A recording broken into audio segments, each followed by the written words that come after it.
Assalamualaikum warahmatullahi wabarakatuh. Perkenalkan, nama saya Sita Febrianti dari kelas 11 MIPA 1. Saya tinggal di Jalan Natsitarda, Desa Perkebunan Selala, Kecamatan Sungai Lala, dan saya punya hobi membaca novel. Struktur dan fungsi sel. Pengertian sel. Sel merupakan unit fungsi terkecil organisme atau makhluk hidup yang struktural, fungsional, serta hereditas yang menyusun tubuh makhluk hidup. Sel terbagi menjadi dua tipe, yaitu sel eukariotik dan sel prokariotik. Membran sel. Membran sel merupakan lapisan tipis dengan ketebalan sekitar 8 nm yang membatasi isi sel dengan lingkungan di sekitarnya. Fungsi membran sel adalah mengontrol masuk dan keluarnya zat dari atau ke dalam sel, sebagai pelindung agar isi sel tidak keluar, dan sebagai reseptor dari luar sel. Nukleus. Nukleus merupakan bagian yang paling penting bagi sel, berdiameter 5 pm, diselubungi membran ganda yang dipisahkan oleh ruangan sekitar 20-40 nm. Fungsi nukleus yaitu mengontrol sintesis protein dengan cara menyintesis mRNA sesuai dengan perintah DNA. Kedua, mengendalikan proses metabolisme sel. Yang ketiga, menyimpan informasi genetik berupa DNA. Dan yang keempat, tempat penggandaan DNA. Sitoplasma. Sitoplasma adalah cairan sel yang terletak di dalam sel, di luar inti sel, dan organel sel. Fungsi sitoplasma yaitu tempat organel sel dan sitoskeleton. Kedua, memungkinkan terjadinya pergerakan anorganel oleh aliran sitoplasma. Yang ketiga, tempat terjadinya reaksi metabolisme sel. Yang keempat, untuk menyimpan molekul-molekul organik. Ribosom. Ribosom berbentuk butiran kecil dengan berdiameter sekitar 20-22 nm. Ribosom dapat dibedakan menjadi dua jenis, yaitu ribosom bebas dan ribosom terikat. Ribosom berfungsi sebagai tempat sintesis protein. Retikulum endoplasma.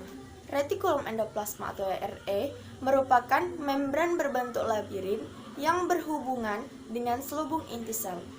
Retikulum endoplasma dapat dibedakan menjadi dua jenis, yaitu retikulum endoplasma halus atau tidak bergranula, dan yang kedua retikulum endoplasma kasar bergranula. Badan Golgi. Badan Golgi berperan sebagai pusat produksi, pergudangan, penyortiran, dan pengiriman produk sel seperti enzim dan hormon. Fungsi badan Golgi yaitu berperan dalam sekresi atau membentuk vesikula yang berisi enzim untuk sekresi. Yang kedua, membuat makromolekul seperti polisakarida dan asam hialuronat atau zat lengket pada sel-sel hewan. Yang ketiga, membentuk akrosom pada spermatozoa yang berisi enzim pemecah selubung sel telur. Yang keempat, membentuk membran plasma dari vesikula-vesikula yang dilepaskan. Dan yang kelima, membentuk dinding sel pada tumbuhan. Lisosom. Lisosom merupakan kantong yang dikelilingi membran tunggal sel untuk mencerna makromolekul. Lisosom berperan dalam mencerna intrasel. Lisosom juga berperan dalam autofagus. Selanjutnya, peroksisom dan gliosikom. Peroksisom adalah kantong yang memiliki membran tunggal. Peroksisom berisi berbagai enzim dan yang paling khas ialah enzim katalase. Gliosisom hanya terdapat pada sel tumbuhan, misalnya pada lapisan aleuron biji padi-padian. Mitokondria. Mitokondria adalah organel penghasil energi sel. Membran dalam mitokondria menjadi dua ruang, yaitu ruang intermembran dan matriks mitokondria. Matriks merupakan mengandung enzim untuk siklus Krebs dan oksidasi asam lemak. Plastida. Plastida adalah organel yang hanya dapat pada sel tumbuhan. 3 macam plastida. Yang pertama adalah kromoplas, yang kedua leukoplas, dan yang ketiga kloroplas. Vakuola. Vakuola adalah organel berbentuk vesikula besar yang berisi cairan dan diselubungi membran tunggal. Vakuola pada tumbuhan berfungsi sebagai menyimpan gas senyawa-senyawa organik, yang kedua menyimpan pigmen daun, buah, dan bunga. Yang ketiga, menyimpan senyawa beracun atau aroma tidak sedap. Yang keempat, menyerap air sehingga sel menjadi lebih besar. Dan yang terakhir, tempat pembuangan akumulasi produk sampingan hasil metabolisme yang berbahaya. Sentrosom dan sentrosiol.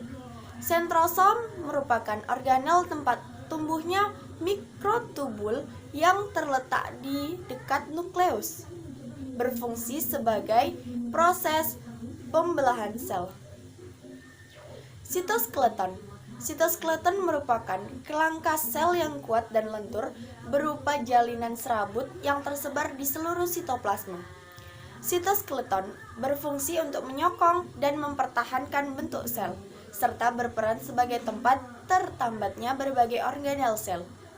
Berdasarkan ukurannya, sitoskeleton dibedakan menjadi mikrotubula, filamen intermediate, dan mikrofilamen. Yang terakhir adalah dinding sel. Dinding sel memiliki ketebalan 0,1 m hingga beberapa mikrometer.